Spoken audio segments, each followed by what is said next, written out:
Hello, hi and good morning to all. आज मैं आपके लिए करूंगा solutions of metals and non metals standard 8 का।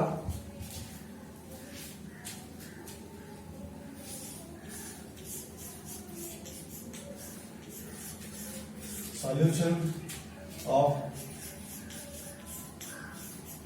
मेटल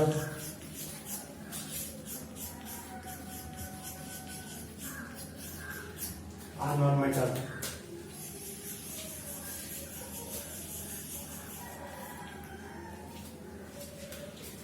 तो सबसे पहले जो क्वेश्चन नंबर 1 है,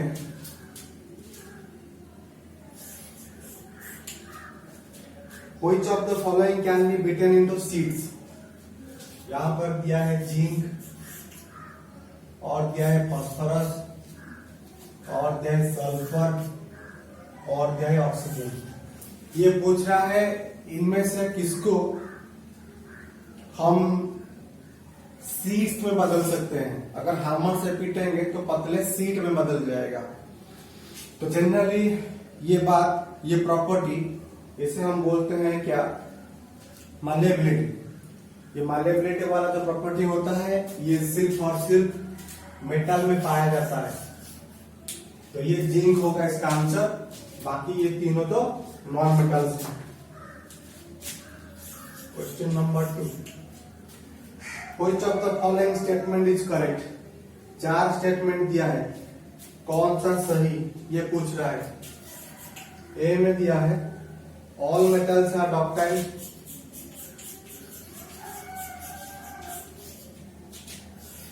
क्या सारे मेटल डक्टाइल होते हैं?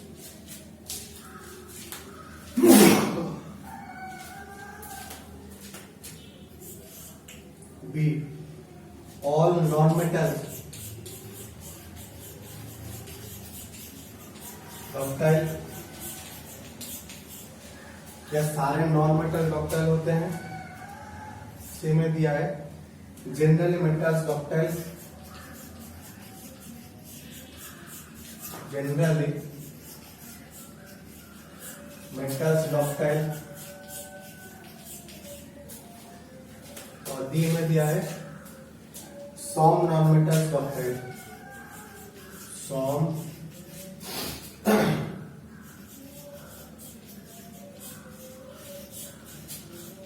डक्टाइल। डक्टाइल क्या है ये तो हमने समझ लिया। डक्टाइल एक ऐसा फिजिकल प्रॉपर्टी होता है जो हमको ये बोलता है कि अगर आप मेटल को पीटोगे, मेटल को नहीं पीटोगे नहीं, मेटल को अगर गर्म करके खींचोगे तो मेटल वायर में बदल सकता है। तो ये प्रॉपर्टी तो सिर्फ मेटल के पास है। तो ये ऑप्शन ए सही है और ऑप्शन सी भी सही है। ए और सी में थोड़ा ध्यान से देखो। ए में दिया है ऑल मेटल्स, इसको समझो, ऑल मेटल्स। ये पूछ रहा है, ये बोल रहा है कि जितने भी सारे मेटल्स हैं सारे डक्टाइल होते हैं। और यहाँ पे दिया है जनरली, मतलब ज्यादातर। तो इसका आंसर होगा सी, सारे मेटल्स डक्टाइल नहीं होते। अब आपका मर्क्यूरी को देख लो, मर्क्यूरी भी तो एक मेटल है, क्या वो डक्टाइल है? वो तो लिक्विड स्टेट में है। क्या उसको हम वायर में बदल सकते हैं? नहीं। तो ऑल मेटल्स ये गलत हो जाएगा, जनरल होगा, मतलब ज्यादातर। ठीक है, बात को समझो क्योंकि हर एक वर्ड का भी मीनिंग होता है। उसके बाद क्वेश्चन नंबर 3,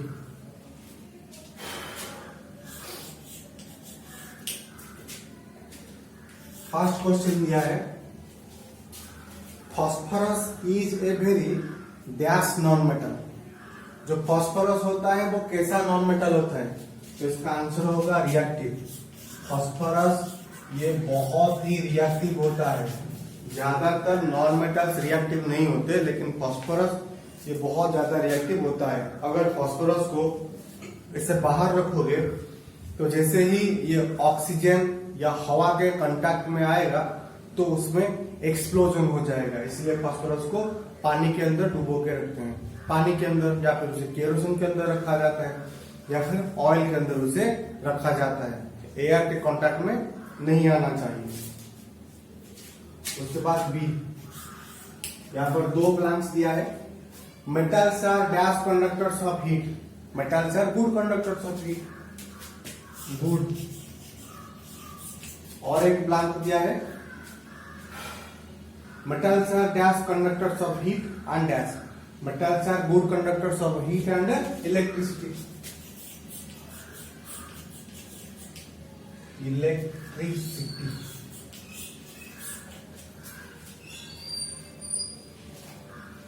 उसके बाद C, iron is dash reactive than copper, जो आयरन होता है वो कॉपर से ज्यादा रिएक्टिव होता है या कम। देखो हमने तो रिएक्टिविटी सीरीज पढ़ा था, मैग्नीशियम, जिंक, आयरन और कॉपर।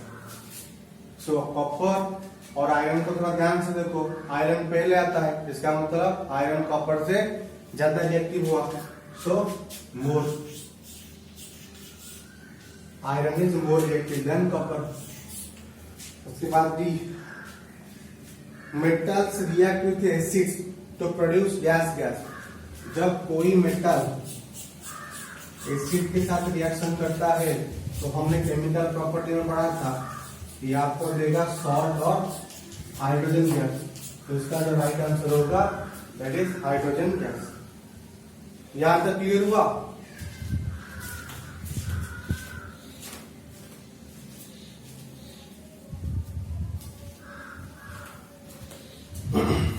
उसके बाद दिया है ट्रू फॉल्स, उसको भी करेंगे।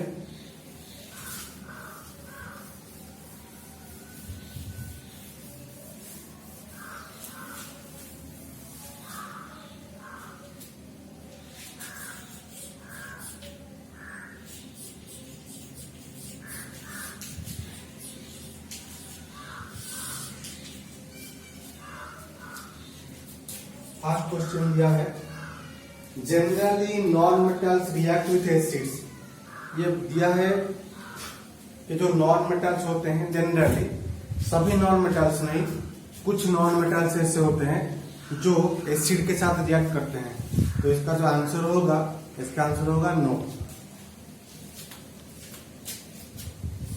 This is false. कोई भी नॉन मेटल एसिड के साथ रिएक्ट नहीं करता। उसके बाद sodium is a very reactive metal, this is true. Sodium सबसे ऊपर होता है रिएक्टिविटी सीरीज में। अगर मैं रिएक्टिविटी सीरीज को लिखूं, sodium is a reactive metal,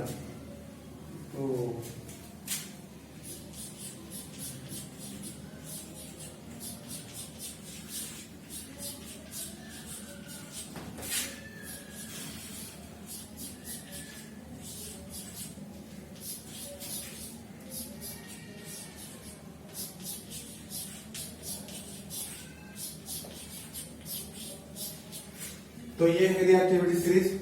potassium, sodium, calcium, magnesium, aluminium, zinc, iron, nickel, stannum, lead, hydrogen, copper, mercury, gold, silver, gold और प्लैटिनम। तो ये देखो आपका सोडियम, हमने तो मैग्नीशियम से पढ़ा था, अपने हिसाब से मैग्नीशियम तो सबसे ज्यादा रिएक्टिव है, लेकिन मैग्नीशियम के ऊपर भी सोडियम है, तो सोडियम सबसे रिएक्टिव होता है। और सोडियम से और रिएक्टिव है पोटेशियम, और पोटेशियम से और एक्टिव होता है लिथियम। ठीक है। C, copper displaces zinc from zinc sulphate. ये दिया है कि जो कॉपर होता है ये जिंक सल्फेट से जिंक को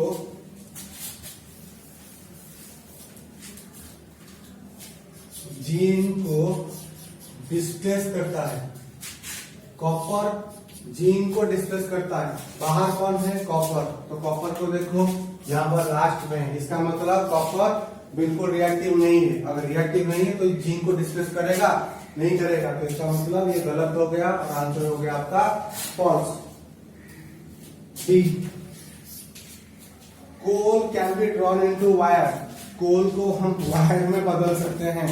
कोल क्या होता है? कोल होता है कार्बन। कार्बन एक क्या है? कार्बन एक नॉन मेटल है। क्या हम नॉन मेटल को डॉक्टाइल कर सकते हैं? आंसर होगा नो। तो इसका मतलब ये हो गया फॉल्स।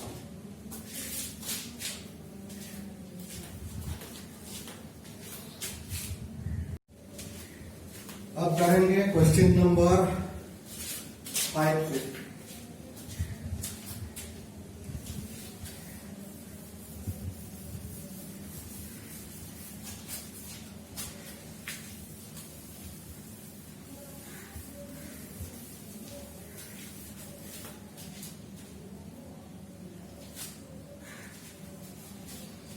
क्वेश्चन नंबर 5, ये कुछ प्रॉपर्टी लिखा है, जैसे यहां पर अपीयरेंस,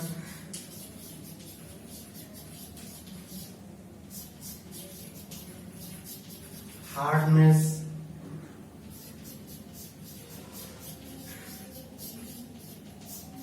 माल्येबिलिटी, डक्टिलिटी,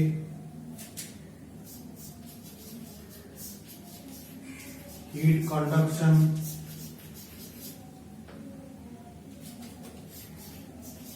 और कंडक्शन ऑफ इलेक्ट्रिसिटी। ये हमको ये पूछा है, distinguish between metals and non metals on the basis of this properties. सो मेटल और नॉन मेटल के बीच में कौन है जो ये प्रॉपर्टी शो करता है? अपीयरेंस, ये मेटल के पास भी है और नॉन मेटल के पास भी है। मेटल्स शोज, मेटल भी शो करते हैं और नॉन मेटल केस में भी ये होता है।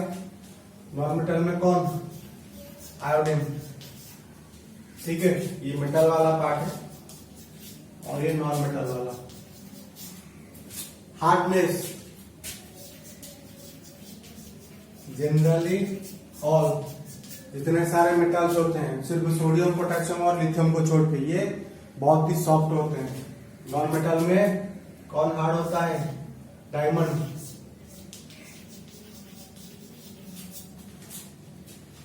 माल्येबल, जनरली ऑल, सारे माल्येबल होते हैं, लेकिन नॉन मेटल्स में नॉन, कोई माल्येबल नहीं होता। डक्टाइल, जनरली ऑल, और नॉन मेटल में नॉन, कोई नहीं होता। हीट कंडक्शन, जनरली ऑल, और नॉन मेटल में नॉन। और ये डायमंड, डायमंड भी गुड कंडक्टर होता है हीट का। कंडक्शन ऑफ इलेक्ट्रिसिटी ऑल, और नॉन मेटल में ग्रेफाइट, सिर्फ ग्रेफाइट होता है जो इलेक्ट्रिसिटी कंडक्ट करता है। ध्यान से देख लीजिएगा।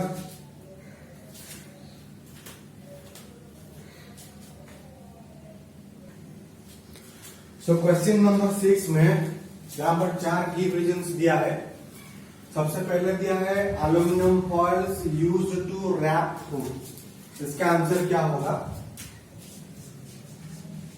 आंसर को थोड़ा ध्यान से समझेंगे हम। जो एल्यूमिनियम फूड है, जो एल्यूमिनियम फॉइल है, फॉइल का मतलब होता है एल्यूमिनियम के बहुत पतले पतले शीट, उसे बोलते हैं फॉइल। ये दिया है कि एल्यूमिनियम फॉइल हम इस्तेमाल करते हैं फूड को कवर करने के लिए। ऐसा क्यों होता है? मान लीजिए आपने टिफिन में कोई चिकन रोल लिया है टिफिन में, सो लार मत टपकाइएगा। ये मान लीजिए आपका रोल है, चिकन रोल, ठीक है। तो इसको हम किससे कवर करते हैं? ये रहा आपका एल्यूमिनियम फॉइल, ठीक है। तो फूड को एल्यूमिनियम फॉइल से क्यों कवर किया जाता है? एल्यूमिनियम जब होता है, जब वो ऑक्सीजन के साथ रिएक्ट करता है तो बनाता है एल्यूमिनियम ऑक्साइड। ठीक है। एल्यूमिनियम ऑक्साइड बनाता है। ये जो एल्यूमिनियम ऑक्साइड इसी प्रोसेस को हम कहते हैं कोरोजन कहते हैं, कोरोजन कहते हैं। और ये जो एल्यूमिनियम ऑक्साइड होता है ये एल्यूमिनियम के सरफेस के ऊपर ही बन जाता है, जिससे क्या होता है जो एटमॉस्फेयर में जो ऑक्सीजन होता है वो इसके अंदर नहीं घुस पाता, जिससे जो फूड होता है हमारा, जो फूड होता है वो खराब नहीं होता। फूड तभी खराब होगा जब वो ऑक्सीजन के कांटेक्ट में आएगा। ध्यान से, फूड तभी खराब होगा जब वो ऑक्सीजन के कांटेक्ट में आएगा, जिससे फूड से एक तेज बदबू निकलेगी, बास मार जाएगा। दिस इज कॉल्ड रैंसिडिटी, उसे कहते हैं रैंसिडिटी। तो ये जो एल्यूमिनियम का जो फॉयल है ये ऑक्सीजन को अंदर भेजेगा नहीं, जिससे हमारा फूड लॉन्ग टाइम तक, लंबे समय तक वैसा का वैसा फ्रेश रहेगा। ठीक है।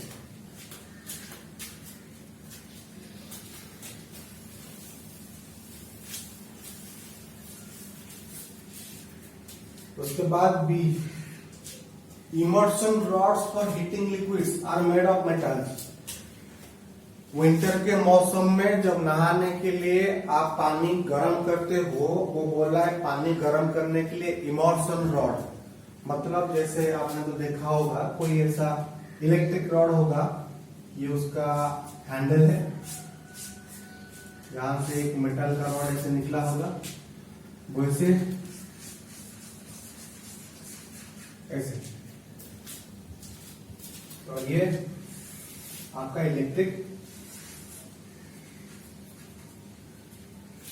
वायर इसका, ये है इमर्शन रॉड। और ये पूरा हिस्सा मेटल का बना होगा। क्यों? क्योंकि generally metals are good conductors of heat. Metal जो होते हैं वो हीट के बहुत अच्छे कंडक्टर होते हैं, इसीलिए हमारा पानी बहुत जल्दी गर्म हो जाएगा, इसीलिए हम इस्तेमाल करते हैं। समझ में आया?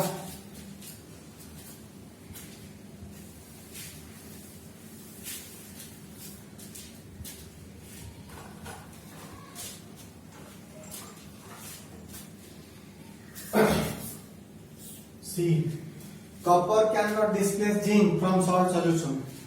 ये दिया है कि जो कॉपर होता है वो जिंक सल्फेट से जिंक को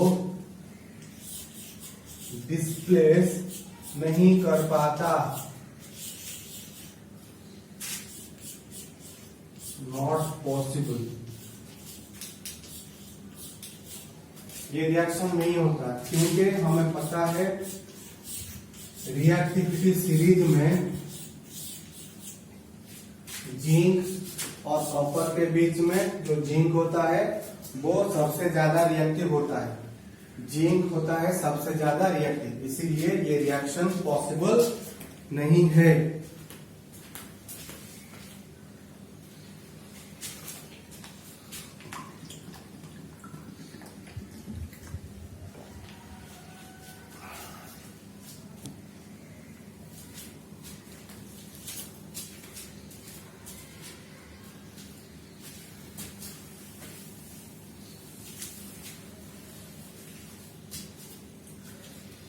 sodium and potassium are stored in kerosene. Sodium और पोटेशियम को केरोसिन में रखते हैं, क्यों? क्योंकि जो सोडियम होता है, जो पोटेशियम होता है, अगर वो ऑक्सीजन के कांटेक्ट में आएगा तो वहां पर एक्सप्लोजन हो जाएगा। ठीक है, पोटेशियम ऑक्सीजन के कांटेक्ट में आएगा तो पोटेशियम हाइड्रोक्साइड बनाएगा, हाइड्रोजन गैस भी देगा और उसके साथ बहुत तेज हीट भी रिलीज होगी। और ये जो ऑक्सीजन मैंने यहाँ पे लिखा है, एटमॉस्फेयर में तो सिर्फ ऑक्सीजन तो नहीं होता ना, मॉइस्चर भी होता है H2O, तो ये रिएक्शन हो जाएगा जिससे बहुत तेज एक्सप्लोजन होगा। इसीलिए इसको केरोसिन के अंदर डुबा के रखते हैं, क्योंकि केरोसिन में ऑक्सीजन नहीं होता। तो यहां तक बात क्लियर हुई ना।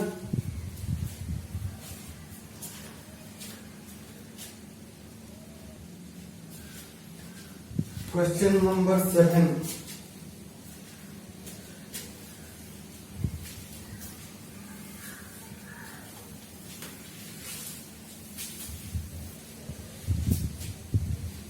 क्वेश्चन नंबर 7 दिया है आपको, can you store lemon pickle in an aluminium utensil? क्या आप पिकल को एल्यूमिनियम के यूटेंसिल में स्टोर करके रख सकते हो? तो देखो क्या होगा, एल्यूमिनियम इस पे आपने इसे पिकल को इसके अंदर रखा, तो पिकल में क्या होता है? पिकल में होता है विनेगर, CH3COOH, तो एल्यूमिनियम से Al इसका सिंबल और CH3COOH।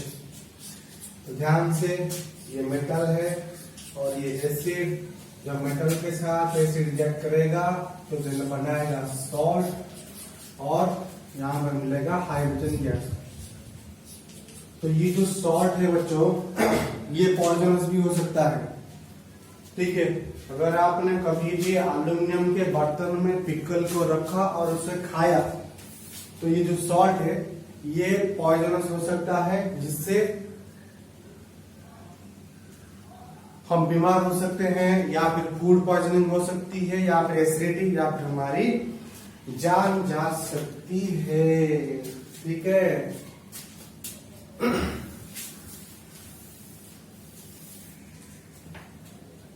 उसके बाद क्वेश्चन नंबर 8, यहां पे दिया है मैच द कॉलम्स।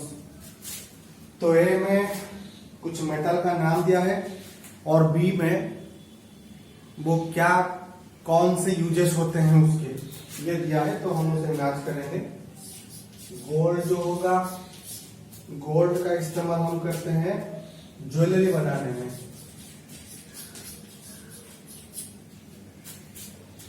उसके बाद यह है आयरन, आयरन का इस्तेमाल होता है किसमें? मशीनरी।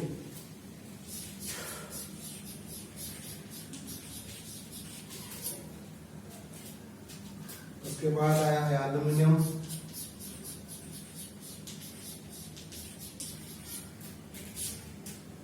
इसका इस्तेमाल एल्यूमिनियम के तो वायर बनते हैं, वायर।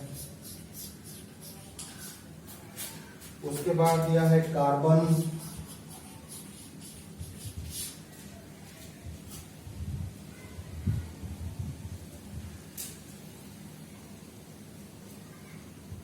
एल्यूमिनियम गलत हो गया है। एल्यूमिनियम के तार भी तो होते हैं ना, और आप तो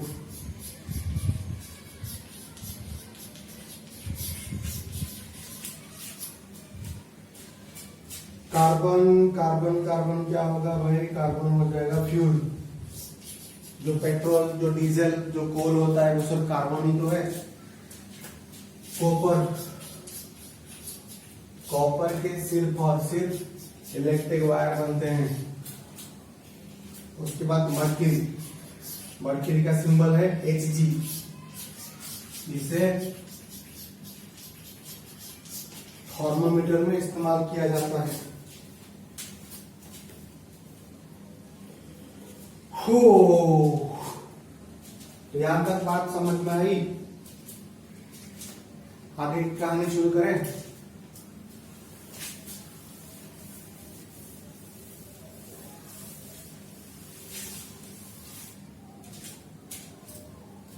नेक्स्ट क्वेश्चन नंबर 9 क्या है? Dilute sulphuric acid is poured on A copper plate. आपने क्या किया? सल्फ्यूरिक एसिड को लिया और उसे कॉपर के प्लेट के ऊपर डाल दिया, तो क्या होगा? एसिड और मेटल का रिएक्शन क्या होता है, सॉल्ट और हाइड्रोजन गैस मिलता है हमको।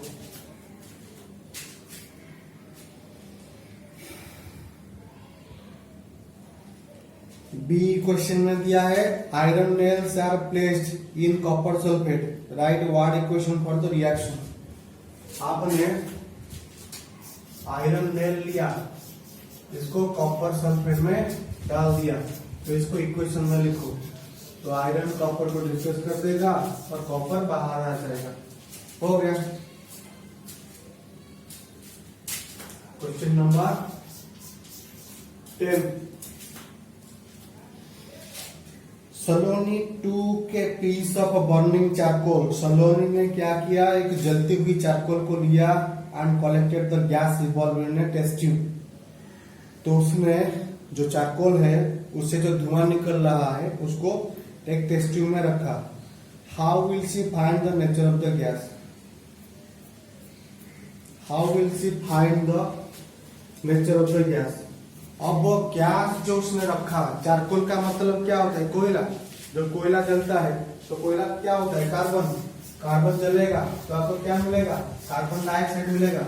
अब इसका नेचर क्या है, नेचर का मतलब ये एसिड है या बेस है, ये हमको कैसे पता चलेगा, वेरी सिंपल। टेस्ट ट्यूब ले लो, ले लिया, इसके अंदर कार्बन डाइऑक्साइड गैस को डाल दो, डाल दिया, इसमें पानी ऐड कर दो, कर दिया, इसको अच्छे से शेक कर दो, कर दिया। उसके बाद इसके अंदर एक रेड लिटमस को डुबो दिया, तो जो रेड लिटमस है इसका कलर क्या हो जाएगा, ब्लू।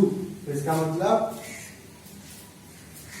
अगर ब्लू हुआ तो ये क्या हो जाएगा, अगर ब्लू हुआ तो बेस हो जाएगा। लेकिन यहाँ पर ये ब्लू नहीं होगा क्योंकि नॉन मेटालिक ऑक्साइड, और जो नॉन मेटालिक ऑक्साइड होता है उसका जो नेचर है वो एसिडिक है। इसका मतलब यहाँ पर जो रेड लिटमस हमने लिया था इसका कलर ब्लू नहीं होगा, इसका कलर जो है ब्लू नहीं होगा, इसका कलर रेड ही होगा। अगर ब्लू लिटमस लिया होता तो इसका कलर रेड होता। तो हम ये बात सभी क्लियर हो चुके हैं, साफ हो चुके हैं कि जो इसका नेचर है दैट इज प्योरली एसिडिक। अब इसे इक्वेशन में लिखने के लिए पूछ रहा है।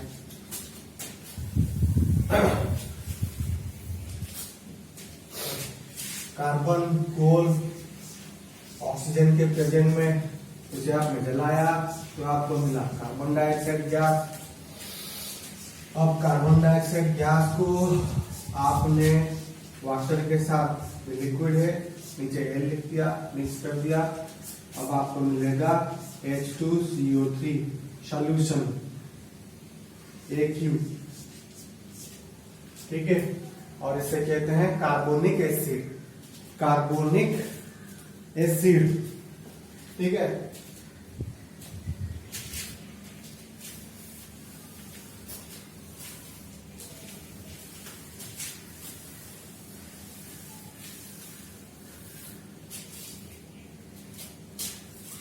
उसके बाद क्वेश्चन नंबर 11,